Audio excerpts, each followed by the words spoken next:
দর্শকদের অপেক্ষার অবসান ঘটিয়ে আবারও একটি নতুন সুখবর দিলেন ঢালিউড সুপারস্টার শাকিব খান। সামনে এলো তার বহুল প্রতীক্ষিত সিনেমা সোলজারের ফার্স্ট লুক ট্রেলার এবং পোস্টার, যেখানে ভিন্ন এক শাকিব খানকে দেখলো বাংলা সিনেমা প্রেমীরা। সাকিব ভাট পরিচালিত এই ছবিতে নায়কের বিপরীতে দেখা যাবে ছোট পর্দার জনপ্রিয় অভিনেত্রী তানজিন তিশাকে। সোলজার দিয়েই তার বড় পর্দায় অভিষেক হতে যাচ্ছে। নির্মাতা জানিয়েছেন সব ঠিক থাকলে এই বছরের শেষ নাগাদ প্রেক্ষাগৃহে আসবে সোলজার। বিস্তারিত শাহাদাত রিফাতের রিপোর্টে। তুফান, বরবাদ ও তাণ্ডবের পর ঢাকায় সিনেমায় শাকিব খানের আরও এক ধামাকার আভাস পাওয়া গিয়েছিল। মেগাস্টার ফিরবেন নতুন রূপে, এমন আশাই ছিল তার ভক্তরা। শুধু একটা জিনিসই ভাবি। অবশেষে সেই অপেক্ষার অবসান হলো। কিছুদিন আগে প্রকাশিত হলো শাকিব খানের আসন্ন সিনেমা সোলজারের ফার্স্ট লুক ট্রেলার। 33 সেকেন্ডের এই ট্রেলারে ঘড়ির কাঁটার সঙ্গে দেখা গেছে বাংলাদেশের পতাকা, যার উপর দিয়ে উড়ে যাচ্ছে হেলিকপ্টার। এরপর অ্যাকশন দৃশ্য শেষে নায়কের বিধ্বংসী লুক। সবশেষ শাকিবের কণ্ঠে এই ডায়লগ, তোমার জন্য দেশ নাকি দেশের জন্য তুমি।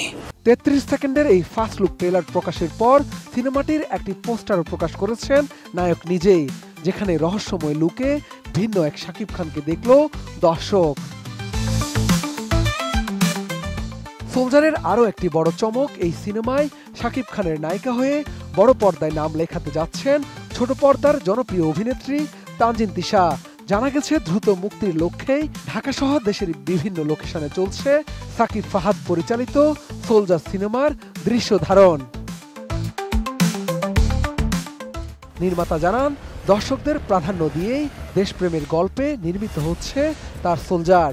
বাকি সব তিনি পর্দায় দেখাতে ও বলতে চান। আমরা যেই চিন্তাটা নিয়ে কাজটা করছি সেটা তো আসলে দর্শকদের জন্যই করছি। সো আসলে আমাদের যা বলার আছে সেটা আমরা আসলে চিত্রনাট্যর মাধ্যমে, সিনেমার মাধ্যমে বড় পর্দাতেই বলছি। সেখান থেকেই আসলে দর্শক জানতে পারবেন যে আমি কি করতে চাচ্ছি, আমার চিন্তাভাবনা কি।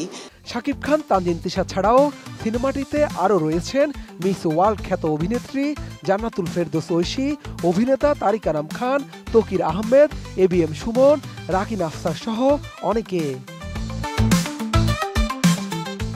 ঈদে নয়, সব ঠিক থাকলে ডিসেম্বরে মুক্তি পেতে পারে শাকিব খানের সোলজার। নির্মাতার বিশ্বাস, সোলজার দিয়ে তিনি বাংলা সিনেমা প্রেমীদের ভিন্ন কিছু উপহার দিবেন। সব কিছু খুবই দ্রুততম সময়ে সম্পন্ন করা যায়, কোয়ালিটিটা মেনটেন করে, সেটার জন্য চেষ্টা করে চলছি। বাকিটা তো দেখা যাক। আশা করছি যে এমন কিছু উপহার দিতে পারবো যাতে করে বাংলাদেশের পুরো ইন্ডাস্ট্রি শুধুমাত্র ঈদ নির্ভর হয়ে না থাকে। শাহাদাত রিফাত, ATN নিউজ, ঢাকা।